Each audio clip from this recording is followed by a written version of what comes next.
Yun, patuloy natin. Continue. Ito yung fan belt, cooling fan belt. Ito yan yung sensor. Pag napatid yung fan belt natin, ito itutulak na yung button na ron. Tutulak na yan. Kakaroon ng alarma. Ibig sabihin, fan belt alarm, hihinto ang makina sa kanyang pag-andar. Kasi pag hindi umiikot yung cooling fan nya, yan, cooling fan, iinit yung makina. Pag uminit ng uminit, mayroong high temp dito sa loob. Yung may high temp dyan. Ito naman sa oil sensor, oil pressure low, yan, di ma-sense nyo yan.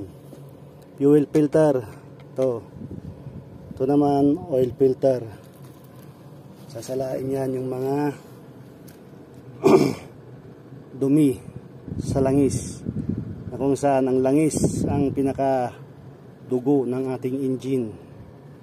Start stop solenoid, ito angat baba, ito angat yan, tapos bababa. Start stop solenoid.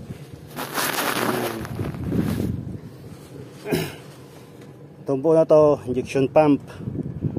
Yan, 4-cylinder engine. Feed pump. Ito feed pump. Galing dito yung diesel nya. Yan. Galing dito.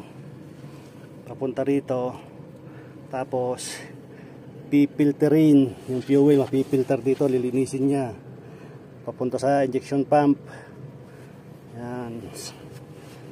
Para yung fuel na anuhin ng injection pump malinis. Yan. Ito ang nagdi-distribute ng fuel papuntang piston. Yan, injection pump. Yan lang muna sa engine. Thank you.